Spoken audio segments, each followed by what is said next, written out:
Before starting, do consider subscribing. Click the like button if you liked the video and comment down your suggestions after you have watched the video. Thank you. Now let us start. While flying back, Banjo realized that it took longer than expected. It seemed that he would be getting an earful when he arrived back. He flies above the city where there are shops and stalls and places with different foods, antiques, etc.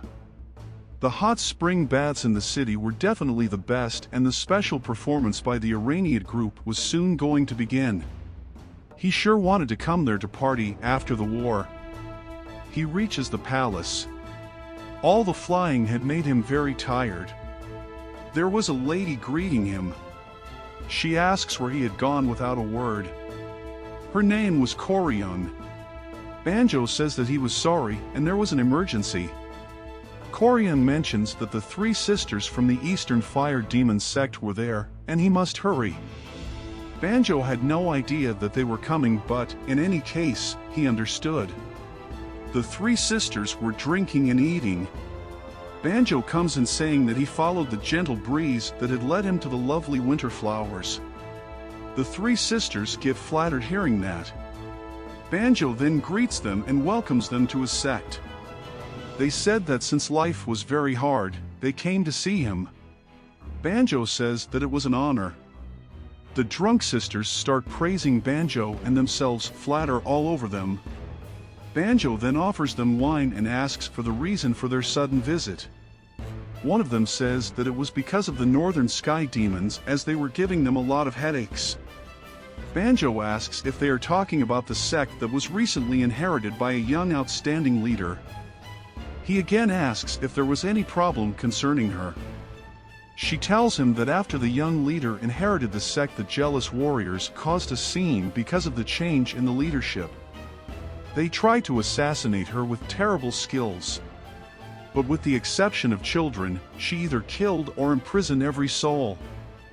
The problem was that the runaway children discovered some strange mysterious arts, and the kid from her sect got hurt even though they had no part in that ordeal.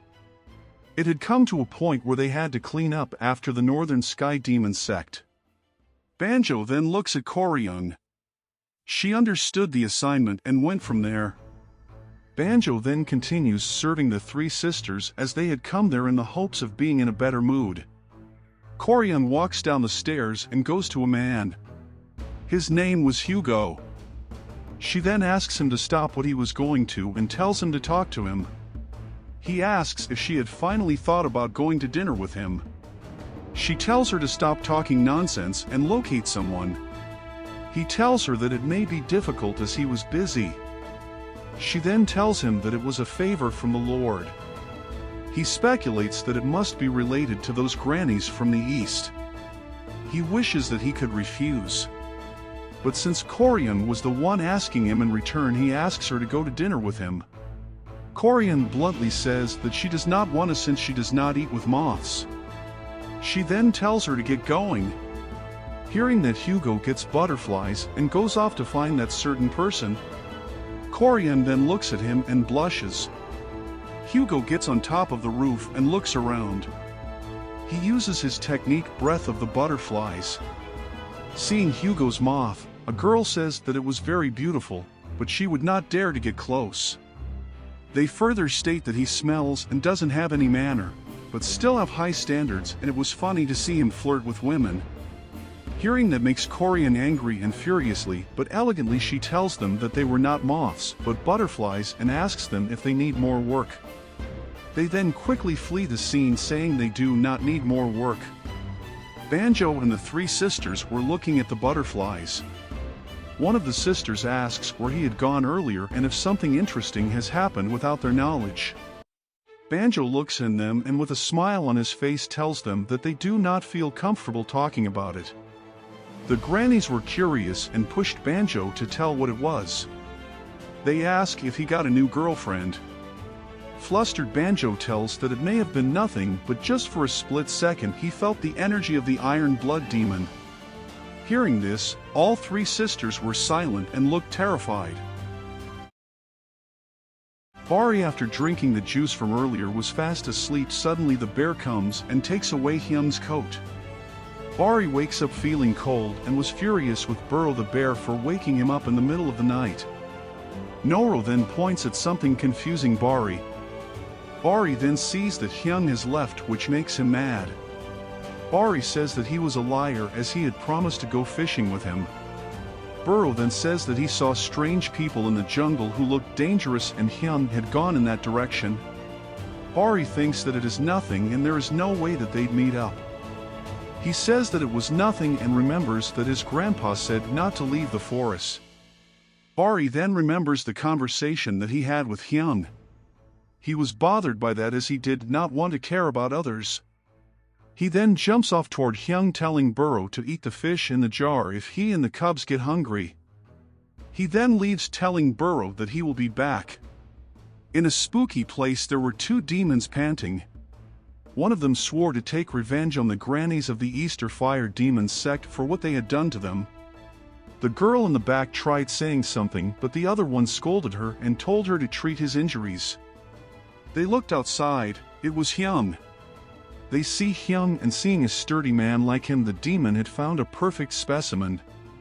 Bira's grandfather had told him not to waste time in trying to be a part of another person's life or take part in another person's story, and not to sacrifice himself for others, as the loneliness would only grow until his body and mind break down and it will cause him to sway this way and that. But Bira was going after Tanyu Hyung. In the city, the three sisters were enjoying the beautiful view along with the delicious wine. They question where Banjo got that wine from. One of them says that it is only wine, and the atmosphere was what was making it the best. The other sisters agree that is what makes the wine delicious. But the laughter in the town was quite difficult to hear nowadays. In the city, whether you were a friend or foe, in demon sect or not, everyone was a customer in the city, and it was all thanks to Elder Yumebeck. To think he would be able to change the ruins to an outstanding place like that. But in any case, one of the sisters asks the other how could she have let the brats from earlier escape. She says that it was because she was older now. One of those brats used an ability that she had never seen before. So, she became flustered for a bit. Her sister being flustered was a new thing. She asks the sister if she had lived her whole life under a rock. If she was not careful, she would have been seriously hurt. They then agree that health is the most important and that she had done the right thing. On the outskirts of the forest, Hyung was running, thinking about what the priestess had said about his friend. In the abandoned village, he shouts if anyone is there. He then turns left to see that there was a demon standing. Before he could realize that someone was in front of him, the demon had gotten behind him and tried to attack Hyung. But he manages to barely stop the attack. The demon praised Hyung for stopping the attack. Hyung thought the demon was an assassin. The demon tells him to shut up and not to compare him to a measly assassin. Now when the demon looks at Hyung, he thinks of him as nothing but a measly weakling. He jumps on Hyung to kill him, but Hyung was ready to attack. To this startle the demon as Hyung has almost managed to hurt him. Hyung's words then barely touch the demon, and the demon falls on the floor. Tice confuses Hyung. He then tells the demon to stop if he was a thief, as he was willing to pardon him if he goes away and tries to make another way of living. Hyung then says that he was busy and takes off. The demon praises Hyung's ability. Hyung stops and looks back. The demon then says that for an insignificant trash he was good. But as expected, he would be a perfect specimen for the demon. He then uses an unknown art. Hyung senses the danger. The demon then, unleashing his ability, hurls towards Hyung. From the blue aura that the demon created, multiple swords came out of the aura. Hyung was shocked to see that. The demon then attacks Hyung. He tried to block the attack, but still many blades the attacks were getting through. The demon laughs, mocking him to act tough like he did earlier. Hyung was trying his best to stop the attack. But the blue aura surrounds him. The sword was coming out of the aura. but he then barely manages to come out of there. But he gets hit. He tries blocking it. Numerous swords were coming after him. Hyung gets all messed up. He asks the demon if he was a person or a monster. The demons then come to Hyung using his skill, the Web of the Dead Warrior. Hyung gets serious. He moves out of the way the attack is coming and jumps. He blocks the sword and swings his weapon towards the demon. The demon asks if he wanted to fight in close quarters. They then both attack each other, but the demon's art was overwhelming Hyung. He was barely managing to block the demon's attack. With full force he jumps. He dodges the swords, closing the gap with the demon. The demon was then getting worried, telling him to not get any closer. Then the blue aura attacking from behind. Hyung was also attacking the demon from behind. The demon was then scared and started begging him to not kill him. B braces himself, shouting that he did not want to die. The girl from earlier then comes running at him and shields the demon. Seeing the tears in the girl's eyes startles Hyung. On the other side, the sect leader feels something moving extremely quick. She feels that person was coming her way. The elder then calls the sect leader and tells her that he found the child that was carrying the young man. The sect leader thanks the elders for his work. The child said that Kalan was chasing after the man. The sect leader then says that they should hurry up. She then looked back to see the person that she sensed was moving that fast. It was just a child.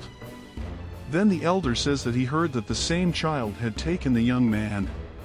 The sect leader then starts following the Bira, telling the elder to take time following her. She is confused as to what was going on. Bira was fast.